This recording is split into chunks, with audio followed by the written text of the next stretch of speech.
What's up, nerds and nerdettes and wee little nerdlings all? It's your buddy Johnny G for Two Gun Pixie presents Legendary Gaming. Shut up and sit down. Welcome back. Welcome back to another episode of Tabletop Takeout Tuesday. I'm your buddy Big Johnny G, and this is more like bullet points than a full review, you could say. I do tell you what it is that myself, my 2GP partner Tom Vulo, the 20-sided warriors, and my wife may have enjoyed about a particular title when we get a chance to get it to the table. So I'm just here to give you that much. It's not a full review, my friends. And today I want to talk to you about a game, as you saw from the thumbnail, called The Isle of Dr. Necreaux. This game right off the bat, and the name is almost there too. The name gives you a good sense, a good feel.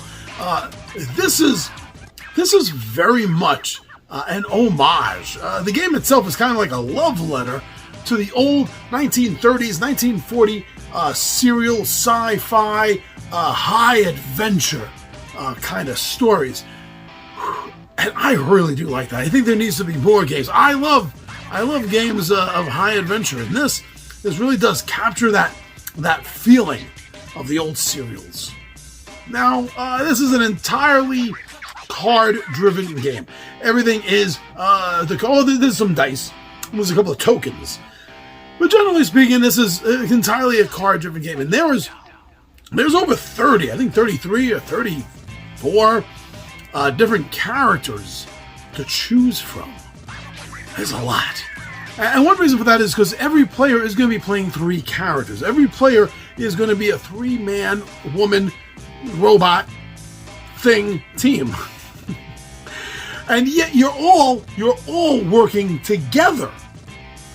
So if there's 3 players, then yeah, that's 9 heroes, 9 characters that are going through this story.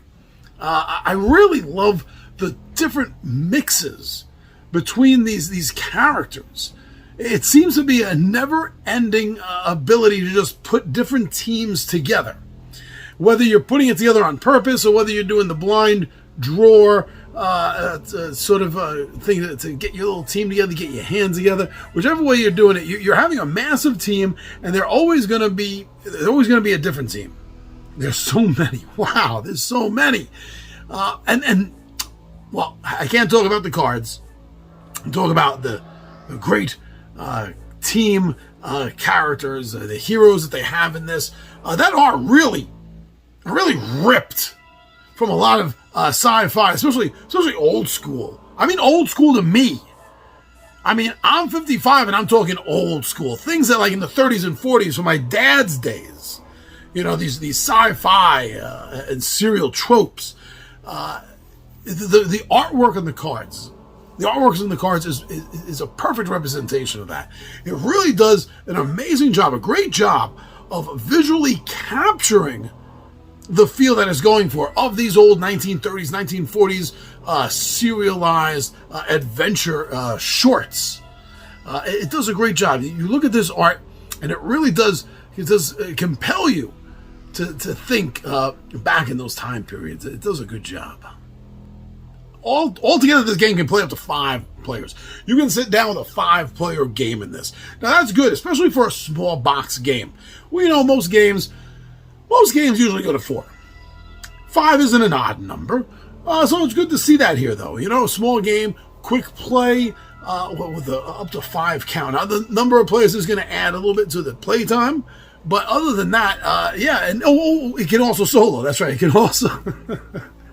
It can also solo this game.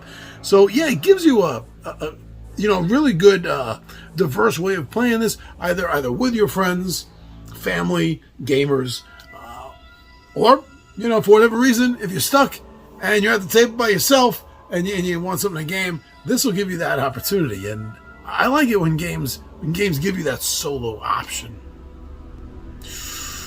There's a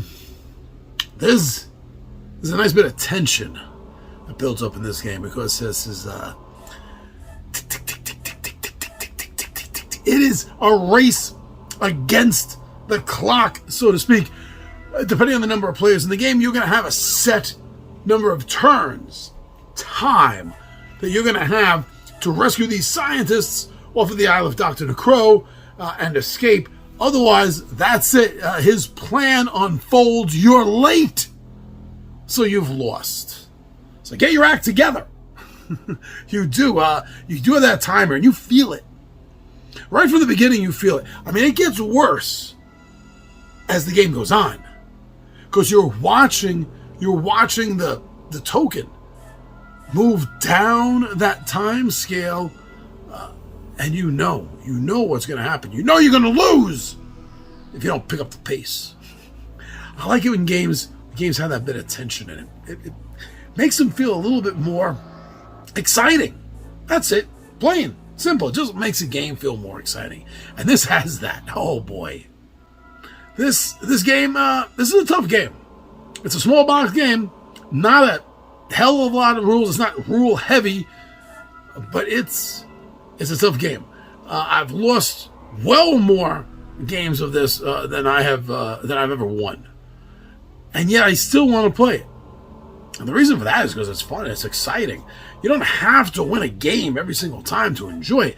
In fact, sometimes it's the losses that really make the game want to get back on your table again. Make you want to get that game back on your table again. And this is a tough one. The strategy and how to use your abilities, when to use the charges on your character, it makes a great big deal of difference with winning or losing, and how you strategize each of the character's abilities in this game. Yeah. Overall, I keep finding this game fun, exciting, giving me that feel, that sensation that it's intending to do. That of a classic and fun kind of sci-fi. Like I said at the beginning of the video, sci-fi, high adventure, old school style adventure. It works. It works. And it's a small game. It's an inexpensive game. You can carry it around. You can bring it around. The rules aren't too tough at all. Like I said, it's not fidgety. It's not rules heavy. You can teach this game in no time. And the setup is super fast and easy. You can get this game on the table, taught and starting to play in no time. That's really cool. But don't listen to me or what other floating heads have to say about this game or any other game. I always say, if you watch these videos, go watch a playthrough. Try to find playthroughs of videos. I don't care if they're mine or someone else's. I honestly don't care. As long as you're watching a playthrough, that'll give you an idea whether this is something that you, your family, your friends, your gaming buddies are going to enjoy. So go, get yourself some more information, and come back and let us know what you think of the Isle of Dr. Necreaux.